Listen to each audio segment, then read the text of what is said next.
What's going on? How quickly did this all come together with the contract?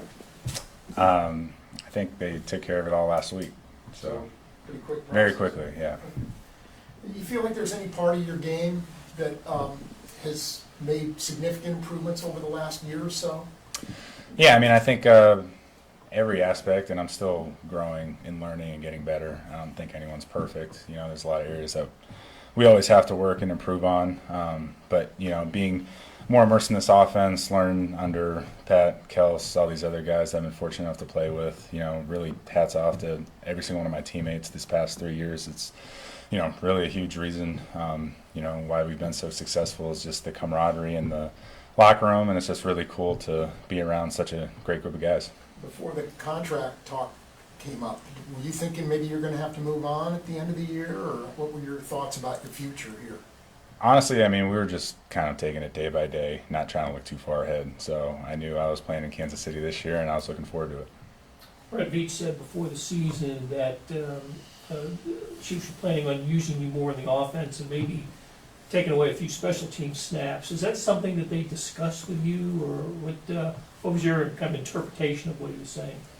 No, I mean, I'm just out here having fun with my boys. Whatever my coaches need me to do, I'm willing to do it. You know, I give huge credit to Coach Tobe over the past 3 years, putting me in positions to be successful. You know, Coach Tom and all the other coaches we have, you know. So whatever they need me to do is what I do, and I have a ton of fun doing it.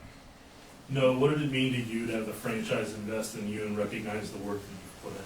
I'm extremely grateful. You know, I can't thank God enough. I can't thank Clark Hunt and the Hunt family enough, this organization, front office, coaches, teammates, just really everybody that I've been fortunate enough to be in contact with these past 3 years, play with.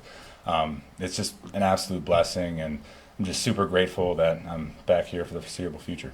No, I know you caught a bunch of passes when you were at Duke, but do you feel like you've come farther in your pro career as a receiver maybe than as a blocker? Is that a fair thing to say? Yeah. You know, Duke was a lot of fun, and the NFL was a completely different game. You know, it is a lot different. You know, there's a lot of aspects of my game that I needed to work on, and especially here in Kansas City. I mean, we throw the ball a lot, so you know, practicing, going out there, working with Pat and those other guys on the route concepts and staying in tune with that and progressing in that as my career has gone on has been super important.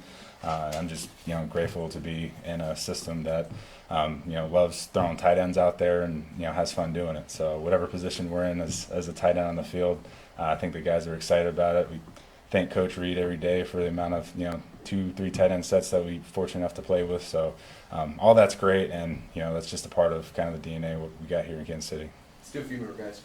Yeah, and I know your teammate in Hollywood's going to be dealing with surgery and an injury and everything. Over the years of playing football, if you've had an injury, what's been the toughest part mentally to kind of have to work through to get back on the field?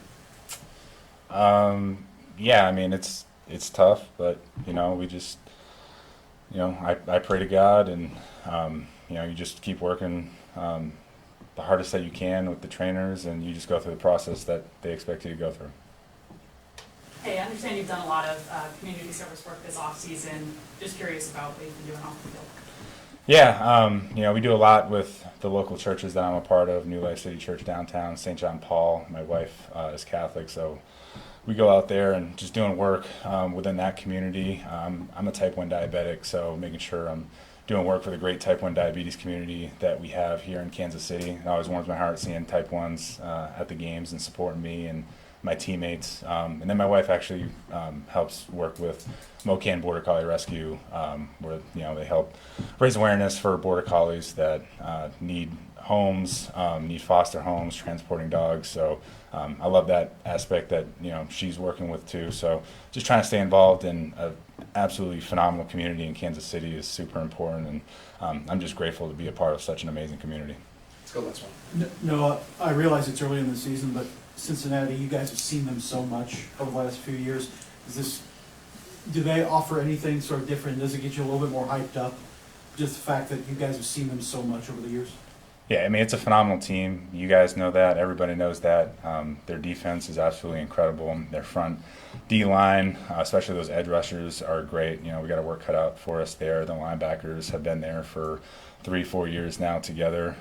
Back end wise, they're extremely good. So they present a lot of challenges, and we're really looking forward to it. And we understand that they're a phenomenal team, and you know, we got to go in there and work our tail off to beat them. All good? Thanks, guys. Thanks, no, appreciate it. Yeah, thank you guys.